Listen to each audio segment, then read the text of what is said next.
What's up guys, Houndish here, and today I wanted to talk a little bit about power leveling stuff and discuss some of the issues that some of you guys might be having with power level. I also wanted to talk about duplicate characters in Destiny 2 and the confirmation we had from Bungie about how power level and stuff works for duplicate characters. So I'll start briefly with the duplicate characters. Anyone who has 2 Titans, 2 Warlocks, Hunters, whatever it is, may have noticed that a lot of your powerful gear on those second characters is actually dropping at lower levels than the characters themselves. So for example, you have a 300 Titan and then you have another Titan, but a lot of your kind of powerful gear, so your milestone rewards, are dropping at much lower levels, 280 or whatever it is. Now Bungie actually finally made a confirmation about how this works. So on the Bungie forums, a user called Odyssey posted about their gear dropping lower than their current power level on a duplicate character, and Cosmo actually replied. So he said, "I spoke with the dev team about this. They said that secondary characters of the same class don't get the weekly power bonus.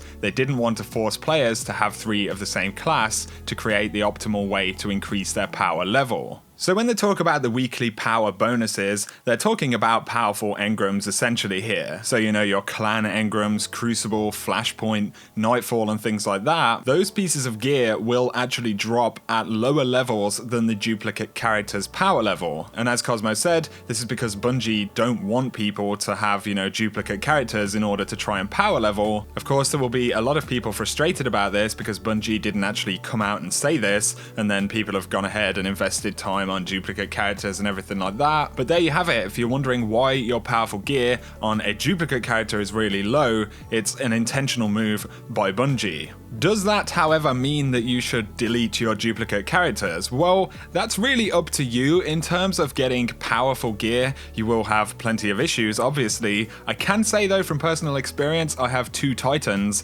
that this isn't the case with, everything in the game. So exotics and certain legendaries will drop at much higher levels, and you'll also find that there is a fair amount of blue infusion fuel as well. I can safely say that my second Titan has been influential in leveling my main character through blue drops that are kind of higher base level than stuff that I have on my main Titan, and also through getting exotics. But there's another big factor in this as well. When I'm collecting those exotics, I'm actually unlocking Titan exotics that I don't currently have. So if you're wanting to collect more gear for your specific class, and this includes raid and trials gear as well, if you want a full raid set, a full trial set, then you are going to have a higher chance having a duplicate character, despite the fact that the powerful weekly gear will actually drop at lower levels. So this really depends on what you want. Personally, for me, I'm less bothered about the power level, and I'm happy to have 2 Titans to collect, more sets of gear and things like that. If you're not so fussed about having bonus opportunities to collect full gear sets,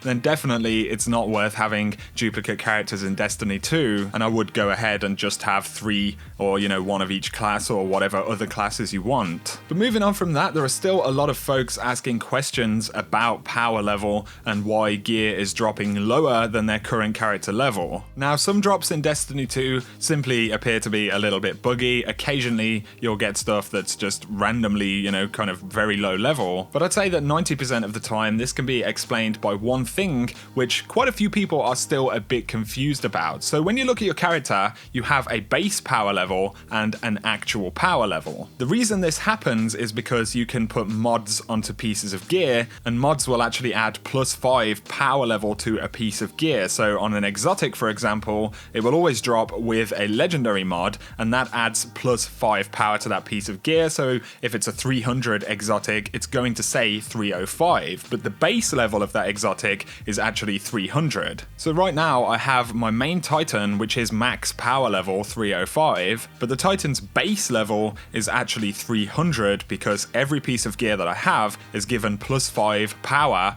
by a mod. Now, when you get pieces of gear dropped, they don't take into account the mods that you have on your character. So if you take reward drops that come from vendor engrams, for example, typically they're going to be 1 light level higher than your lowest base power piece of gear. So that's something that you need to bear in mind when you actually get things dropped. Items are going to appear generally lower than your actual power level on your character, but what you need to look for is whether the base power level, so the power level minus any mods or the kind of standard power level if a piece doesn't have mods, mods and compare that to the other gear that you have. This also works the same with infusion as well, so sometimes you'll see that you can infuse a piece of gear that actually appears to be lower than what you're trying to infuse it into, but this is also because of the mod system. The base power level is actually higher. So I hope that explanation kind of helped. I feel like there are still many people who are confused about this. Also, if you're trying to kind of increase your power level, you need to be looking to kind of set legendary mods onto pieces of gear. Legendary mods can be acquired by the gunsmith, so you can trade in 3 blue mods and turn it into a legendary mod, which will grant +5 power. You can also break down unwanted legendary mods to get mod parts,